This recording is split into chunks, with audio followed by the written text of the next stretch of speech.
Hello everyone, आप देख रहे हैं अपना पसंदीदा YouTube channel RV success CP board class 10। जैसा कि आप सभी जानते ही होंगे, आज हम पढ़ने वाले हैं वास्तविक संख्याएं जो क्लास 10 में होती हैं।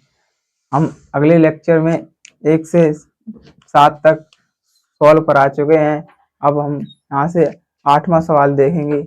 8 नंबर हमारा सवाल क्या कहता है। सवाल नंबर 8 हमारा कहता है 18 और 117 के HCF और एक 18m-17m के रूप में दर्शाया गया है।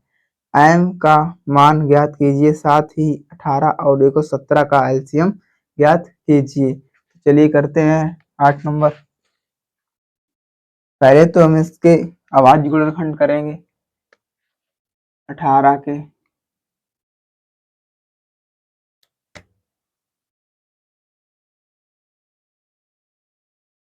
18 और 117 के अभाज्य गुणनखंड करेंगे।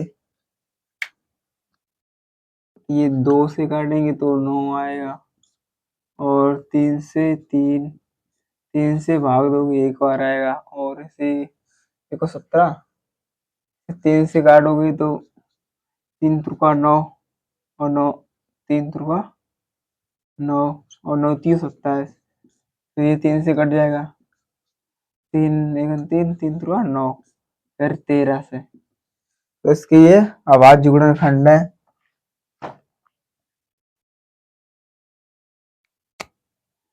18 2 गुणे 3 गुणे 3, या करके इसे लिख सकते हैं 2 गुणे 3 की पावर 2। 117 के कितने हैं? 117 के 117 के कितने हैं? 3 गुणे 13, या करके इसे लिखते 3 पावर 2 इंटू 13। अब इसके क्या करने हैं? हमें HCF ज्ञात करना है। HCF कितने का? 18,117 का। कितना है HCF इसका? इसमें जो कॉमन मिलता है वही लिख लेते हैं। क्या इसमें कॉमन है?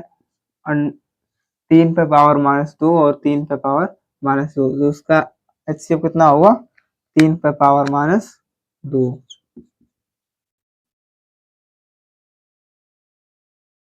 और एलसीएम कितना है इसका? 18,117 का। इसमें जो कुछ भी बचा सो लिख लो। 2 गुणे 3 गुणे 3 गुणे 13,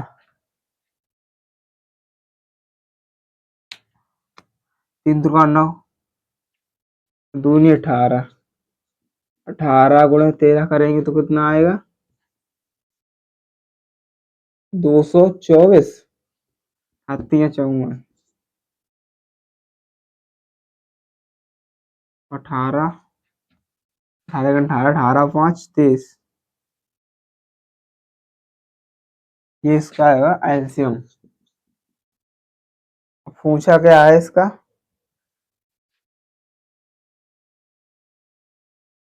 हमारा सवाल पूछा है HCF 18,117 बराबर 18m-117, तो ऐसे करेंगे। अब इसका एलसीएम कितना है? 18 है और 17 का 9, तो यहाँ पर 9 रखेंगे। ये हमारा क्वेश्चन में दिया गया है 9, 18m-117। अभी 18 दे जाएंगी तो इधर ही बन जाते, इसे देखो 17 को इधर ले आओ, तो 18m माइनस बराबर 9 + 117, 18m ऐसे जोड़ेंगे तो कितना हो जाएगा? 18 और 117 कितना होगा? 126। और इसे 18 का भाग देंगे 126 में तो कितने बार जाएगा? 7 बार। 18 सत्ते 126, यही हमारा आंसर हो जाएगा। समझ में आया? अब नेक्स्ट सवाल देखने वाला अगला सवाल क्या है। तो हमारा 9 नंबर सवाल कहता है कि हाँ, इसमें लिखा है जांच कीजिए कि किसी प्राकृतिक संख्या n के लिए संख्या 6 पे पावर n का अंक शून्य पर समाप्त हो सकती है। तो देखिए हो सकती है या नहीं, जांच कीजिए। यदि किसी संख्या n के लिए, या मान लो कोई संख्या n मान लो, इसे अभाज्य संख्या n मान लो 2 3 4, ठीक है। यदि किसी संख्या n के लिए संख्या 6 पे पावर n शून्य पर समाप्त होगी, तब उसके अभाज्य गुणनखंड में 2 गुणा 5 आने चाहिए। अगर कोई संख्या शून्य पर समाप्त करनी है किसी के, तो उसके अभाज्य गुणनखंड कितने हो चाहिए, 2 गुणा 5। और एक ऐसे देखिए, जैसे 10 के कितने करने हैं, 10 और 2 गुणा 5, तो इसके कितने आएगा इकाई अंक 0, 2 दूनी 5 दूनी 10, तो इसका इकाई अंक कितना है 0। ऐसे ही आने चाहिए।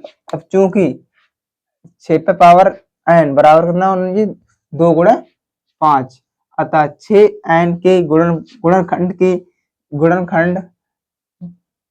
गुणनखंड में 2 गुणा 3 के अतिरिक्त और कोई अभाज्य गुणनखंड नहीं है, इसलिए n के किसी मान के लिए 6 पे पावर n अंक शून्य पर समाप्त नहीं होगा।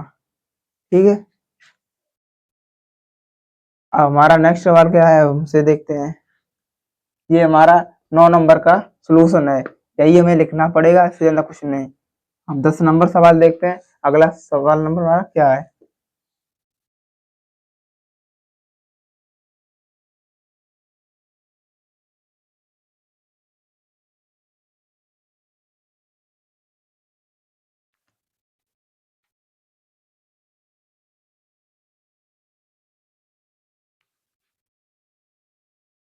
हमारा 10 नंबर सवाल है कि व्याख्या कीजिए कि 7 गुणा 11 गुणा 13 प्लस 13 और 7 गुणा 6 गुणा 5 गुणा 4 गुणा 3 गुणा 2 गुणा 1 प्लस 5 एक भाज्य संख्याएं क्यों है। और ये हमारा क्या है, पहले हम अपनी भाज्य संख्या लिख लेंगे। भाई भाज्य संख्या कौन कौन सी है? पहले हम भाज्य और अभाज्य संख्या समझेंगे। भाज्य,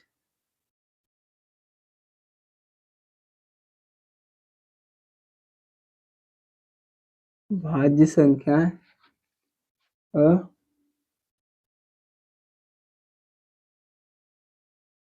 अभाज्य संख्या।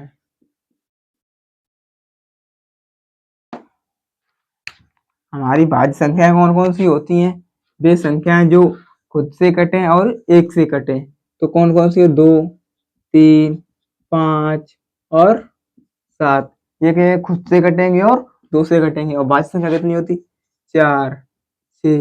ये क्या कहते हैं, वे संख्याएं जो खुद से भी कटें और एक से भी कटें और अन्य किसी संख्या से कट जाए।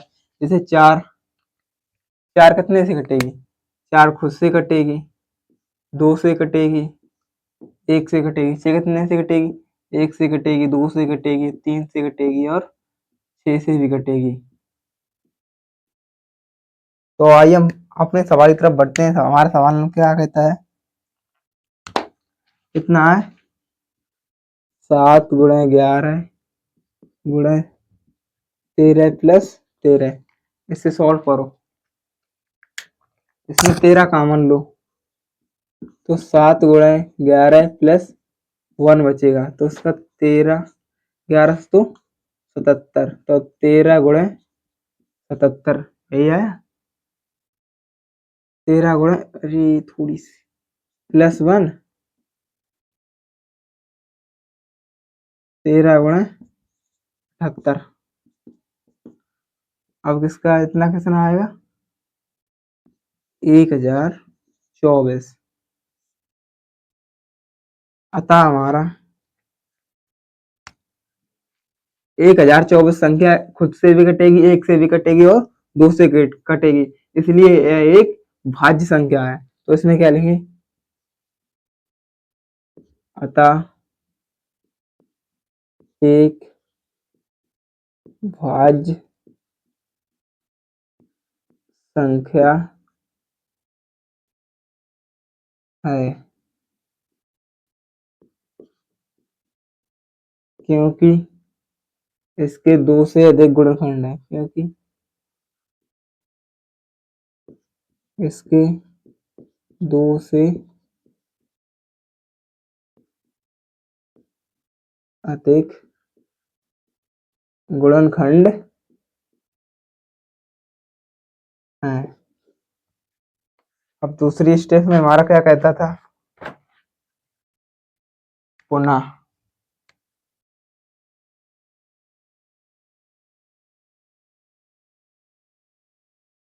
पुनः कौन सा था, 7 गुणे 6 गुणे 5 गुणे 4 गुणे 3 गुणे 2 गुणे +1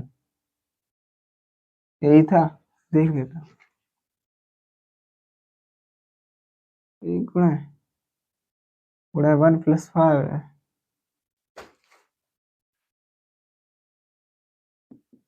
+5। अब चलिए इसका सोल्यूशन करते हैं। 5 कॉमन ले लो, कितना बची, 7 गुणे 6 गुणे 4 गुणे 3 गुणे 2 गुणे और गुणे 1 +1।